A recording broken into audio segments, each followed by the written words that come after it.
Hi everybody and welcome to my YouTube channel. I'm here sharing with you today a layout I created for Bramble Fox and I used the Dare to Dream Perspective.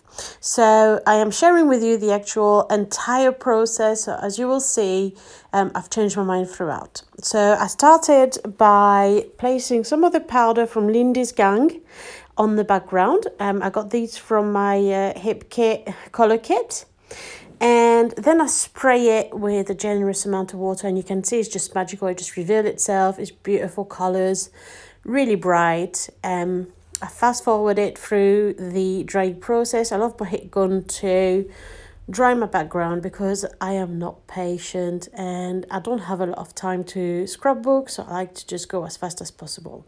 I brushed off a little bit of the excess, and then I decided to use this gorgeous cocoa vanilla paper, and I fussy cut the whole flowers and the circle to keep that kind of wreath look for my layout. So here I am fussy cutting it all. I wanted you to see the whole process and see how I've fussy cut it. I used these absolutely fabulous Tim Holtz Tonic Studio scissors, and I discovered them when I was on Ella Bonella's design team, and they're just absolutely spot on. They're really great little bit of scissors.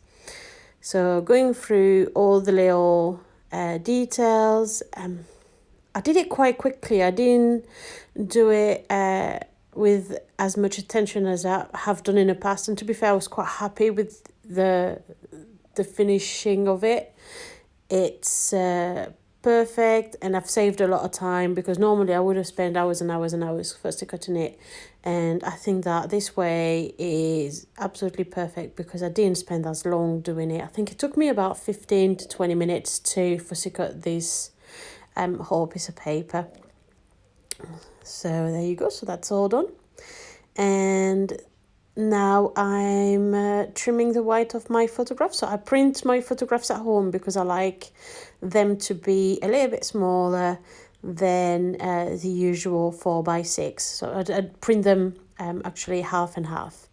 So at first I wanted to use the favorite photo perspective from the January Fox box, and I was playing around and I was not quite satisfied with it, so you'll see later.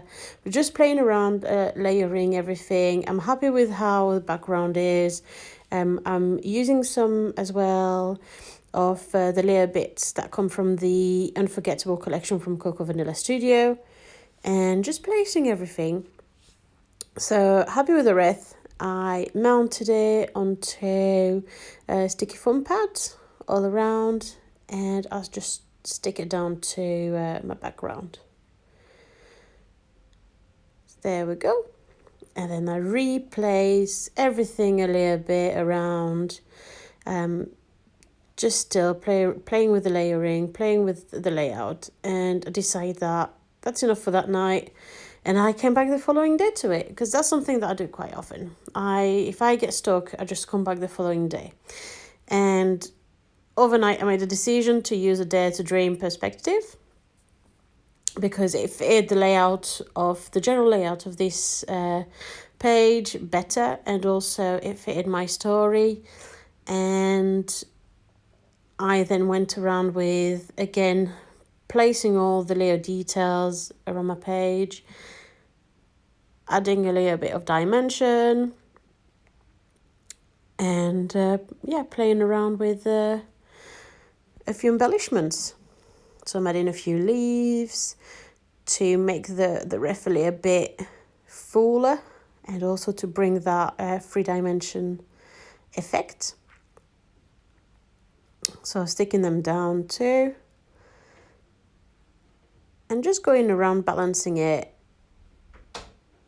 The ephemera pack was really generous with leaves and flowers, so that's what I liked from it, and I used quite a lot of them on this layout, all the leaves. And then I thought maybe framing. No, I was not quite happy with that. Just looking around, and I thought, yeah, let's balance the wreath with some flowers at the top, and it also matched where Sophia was looking. So I'm playing around, trying to see what I like. And the Dare to Dream really reminded me of a dream catcher, and I like playing with the ID. So the 3 little feathers I thought were perfect to bring the ID of Dreamcatcher, because we've got that circle on the background and we've got the flowers, and it's something that's very trendy at the moment. So I decided to go with that Dreamcatcher effect reflected in the title, reflected into the embellishment, so it was absolutely perfect. And the look on Sophia's face in that photo really has that dreamy effect. So I think it worked all well together. So then I think, yeah, I'll go with that. Few sticky foam pads, put it down, place it, making sure the placement's okay, and move one of the sticky foam pad. I thought it was a little bit too over. And there we go. Place it down. And then it's about playing around with the colour, just the organisation with my feathers. Just right, I prefer to have the blue feather over the pink background, because I thought the pink feather was a bit too lost on the pink background, on my mixed media background. And I then decided to play around with a few more details, a few more flowers, and I then thought I'll add my journaling just there. The placement was perfect, and I hand drew my lines, and as usual I stamped all of my journaling onto my background. So it is time consuming, but I just see it as almost the moment to meditate and to really think of my text. And I actually enjoy that process a lot more than just writing it by hand. I'm not fond of my own handwriting anyway, but I just think it kind of taking more time to write down your journaling, the text kind of sink into you a bit more.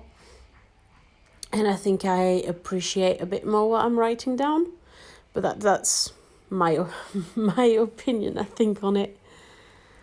So yeah, I'm stamping it down as usual. It's taking a little bit of time, but as I say, I want it to keep the whole process for you guys, because I don't always have a paged design from start to bottom without any hiccups. And sometimes I change my mind throughout, and like you've seen, I've changed my mind on some of the embellishment, I've changed my mind on my title, and on the general layout of my page. So I just wanted to represent the honest creative process of my layout.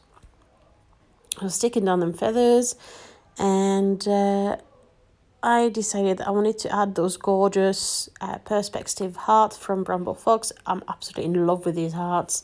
They're gorgeous. They've got a shimmery, reflective side. It's really beautiful. I'll need some more of them. I've used all of the layer hearts, and yeah, I'll need definitely more of them. They're going to be one of my must-have for a while. And placing them around the page.